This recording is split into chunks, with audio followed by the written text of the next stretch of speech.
A special thanks this week goes out to Rav Yair Adler, and the second portion of what I'm about to say mostly comes from Rav Meir Goldwicht. V'samta et hashulchan michutz laparochet, ve'et hamenorah nochach hashulchan. You shall place the shulchan outside of the parochet, outside of the Kodesh Kodashim, where the Aron was, and in the Mishkan, in the Ohel Moed, and the menorah opposite the shulchan. The menorah al tzela hamishkan teimana, on the southern side, v'ashulchan titen al tzela tzafon, and the shulchan is placed on the northern side.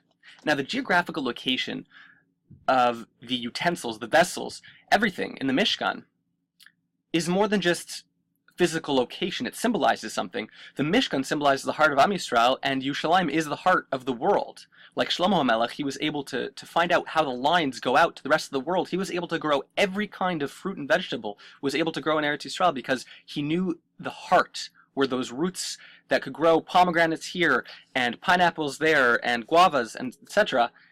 Yerushalayim is the heart of the world, and the Mishkan is the heart of Yerushalayim. The geographical locations symbolize something very important to us. The Netziv explains, the shulchan upon which the weekly bread, the shulchan apanim, were placed, represents the parnasa, the mazon, the malchus, the osher, wealth.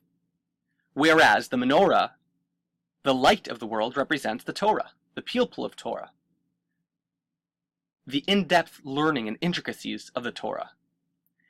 And the Gemara Bava Basra explains, Harotza sheyachkim yadrim, if you want to become wise, go to the south. What was in the south? The menorah. V'harotza sheyashir, whoever wants to become wealthy, shall go yatzbin, go to the north. So the pasuk here lays it out for us. That's what the source of the Bava Basra Gemara is. V'samta shulchan michutz laparochet v'et menorah nochach shulchan al tzela hamishkan teimana. The menorah on the south, where the chachma is, the shulchan on the north, where the osher is. The Netziv explains that there's a discrepancy in the pasuk. First it mentions placing the shulchan, then it mentions the menorah, then it mentions the direction of the menorah, and then back to the direction of the shulchan. So the Netziv explains that when it came time to constructing the Mishkan each and every time, the shulchan had to be placed first, then the menorah, but the menorah had to be directed first, and then the shulchan, to signify that you can't have Torah, Yimein Kemach Ein Torah, you can't have Torah without some parnasa. Otherwise, you will never have the opportunity to sustain your Torah. But to create true wealth, to go after wealth, first you need to establish yourself truly in Torah, then you can go after the wealth. Place the shulchan, create the kemach, then go after the Torah, then go after the wealth. The problem is that it seems, from the statement of Bava Basra, and from the opposite placings of the shulchan and the menorah, is that you can only have one or the other.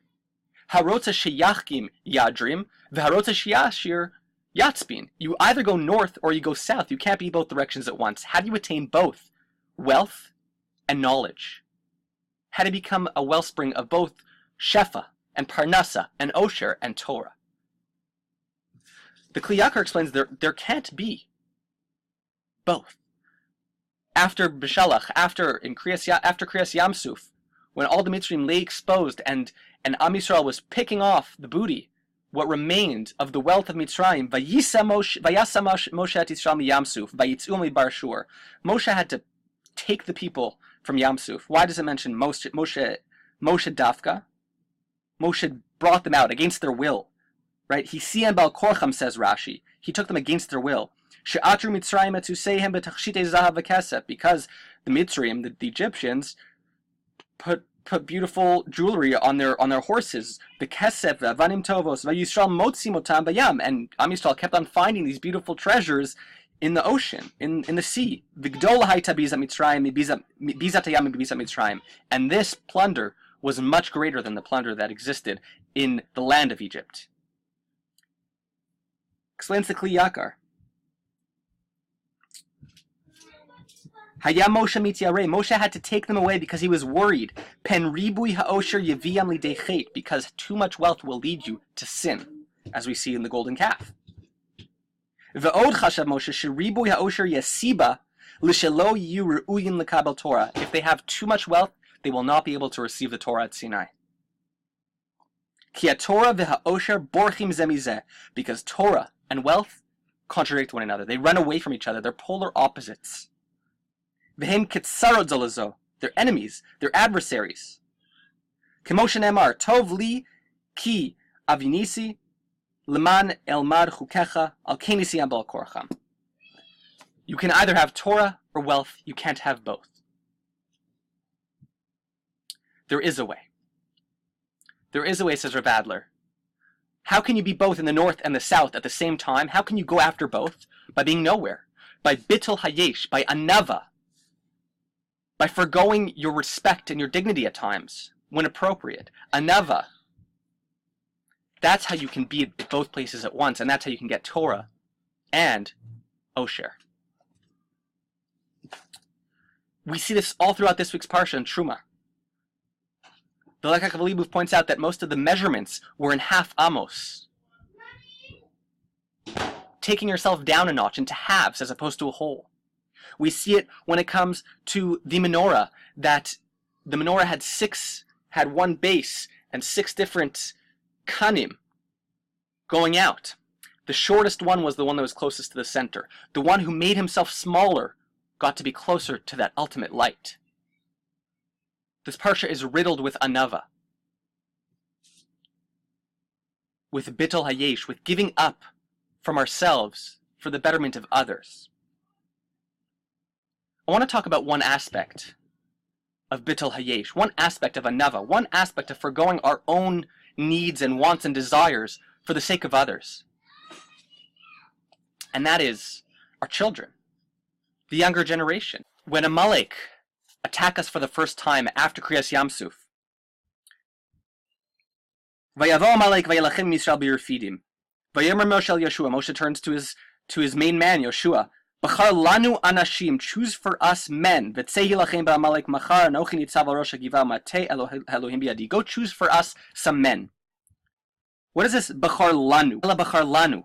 Melamed she'asa'uhu kimoto. Moshe treated Yoshua like he was his own, like it was him.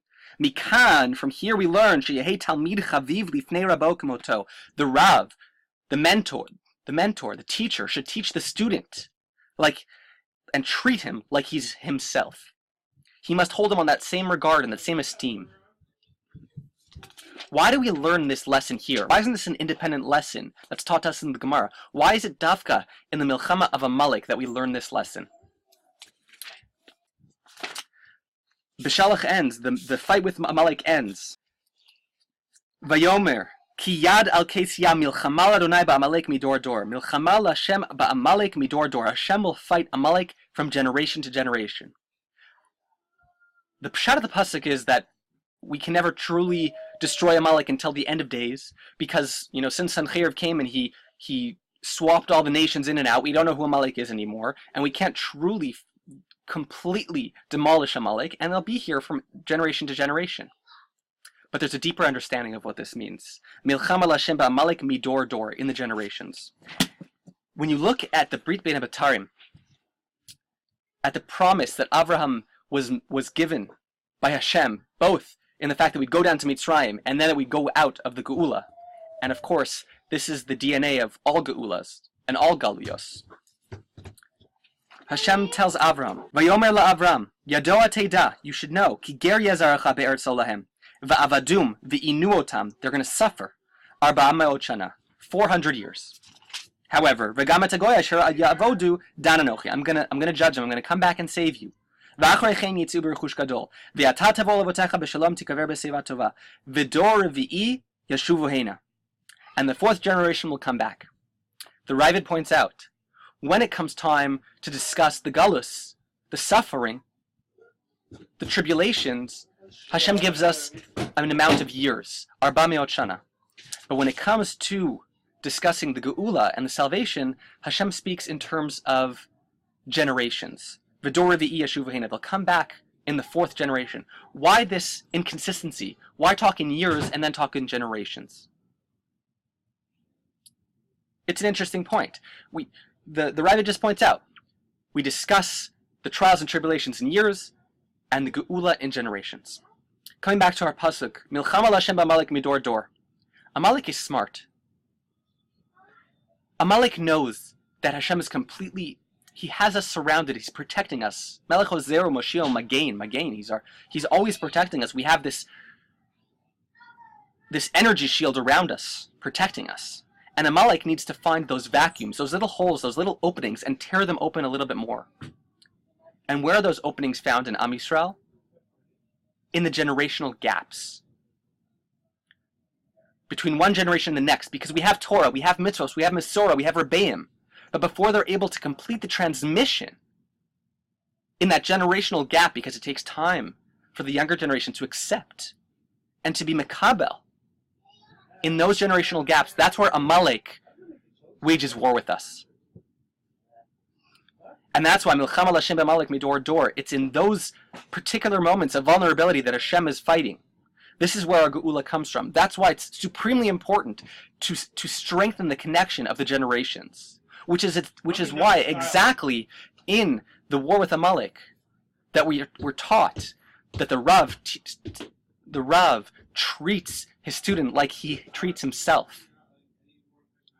This is what Purim's all about. Purim is the holiday for the children.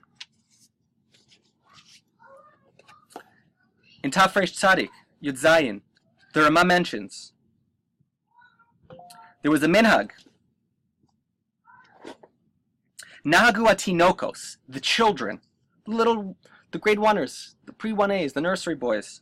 Latzur tzurat Haman al etzim bavanim. They would make a tzura of Haman al etzim bavanim, on sticks and stones, on trees. O lichtov shem Haman aleihem, ulahakotan ze al ze kadei sheyimacha shemo. Al derech mechotim ched zecher Amalek. A minhag started by the children was to draw a description, to draw a tzura of Haman, and to start hitting it. Keneged mechotim ched zecher Amalek.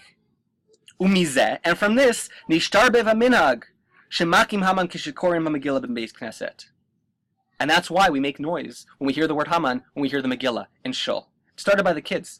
Ve'ein levatal shum minhag olil ogalav ki lo lechinam hukba'u.